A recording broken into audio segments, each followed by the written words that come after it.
Ethan wiped sweat from his brow, his hands raw and blistered. The flint scraped against the steel, a pathetic shower of sparks, none catching the tinder. He sighed, a gusty breath of frustration that seemed to echo through the towering pines. "Dad, this is useless. Why can't we just use matches?" he grumbled, kicking at a loose stone.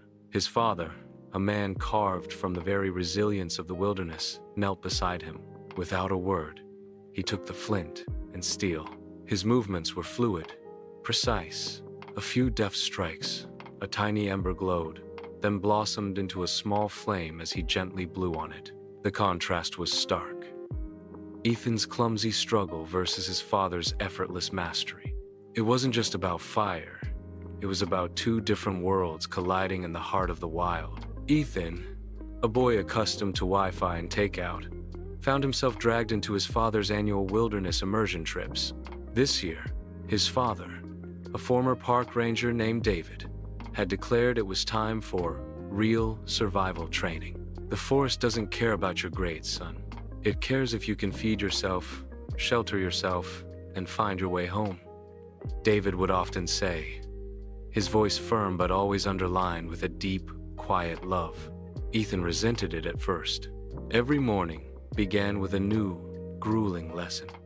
Identifying edible berries from poisonous ones, tracking deer by faint hoofprints, purifying murky stream water, and the endless, frustrating task of building a lean-to that actually kept out the rain. He'd complain, he'd stumble, he'd get stung by nettles, but David never wavered. He'd demonstrate, explain, and then stand back, letting Ethan fail and learn. Slowly, painstakingly, Ethan started to absorb the lessons. He learned the language of the rustling leaves, the scent of impending rain, the subtle signs of animal life. Their bond, initially strained by Ethan's resistance, began to deepen, forged in the shared silence of the forest and the quiet pride in David's eyes when Ethan finally succeeded at a task.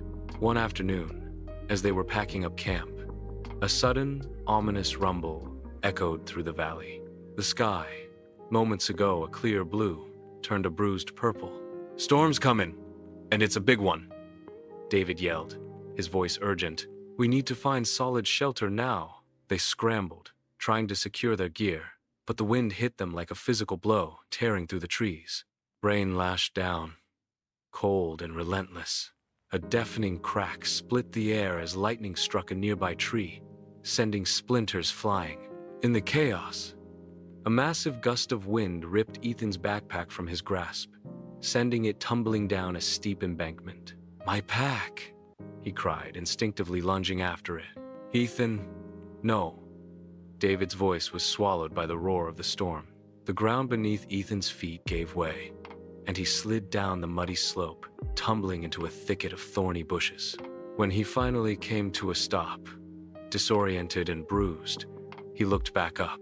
The embankment was a blur of rain and wind, his father nowhere in sight. "Dad!" he screamed, his voice raw with panic. Only the wind answered, "Alone." The word hit Ethan with the force of a physical blow. The forest, which had slowly begun to feel like a familiar, if challenging friend, now transformed into a terrifying, indifferent beast. Fear, cold and sharp, clawed at his throat. He was just a boy, lost in a storm-ravaged wilderness, with no food, no compass, and no father. He huddled beneath a fallen log, shivering, the rain soaking him to the bone. Images of his father flashed through his mind. David's steady hands starting a fire, his calm voice explaining how to find north using the sun, his patient encouragement when Ethan wanted to give up. "Panic is your worst enemy," David had said. "Think, observe, act." Ethan took a shaky breath. He couldn't just sit there. He remembered his father's lesson about finding shelter immediately.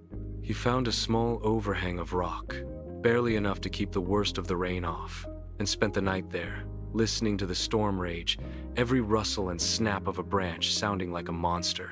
When dawn finally broke, weak and watery, Ethan emerged, stiff and hungry, but alive.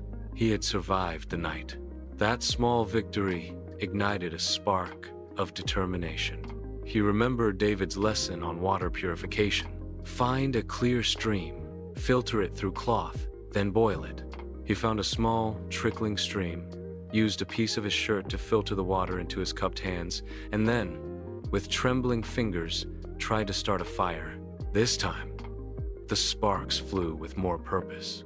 He remembered the specific type of tinder his father favored, the gentle breath needed to coax a flame. After several attempts, a tiny wisp of smoke, then a fragile flame, danced to life.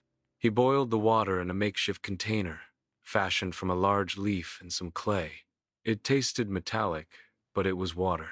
Next, food. He remembered David showing him how to set a simple snare.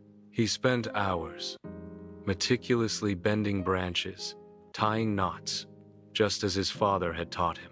He didn't catch anything that day, or the next, but he kept trying. He identified edible plants, remembering their shapes and colors, carefully avoiding the poisonous ones. He tracked animal paths, not just to hunt, but to find water sources and clearer routes.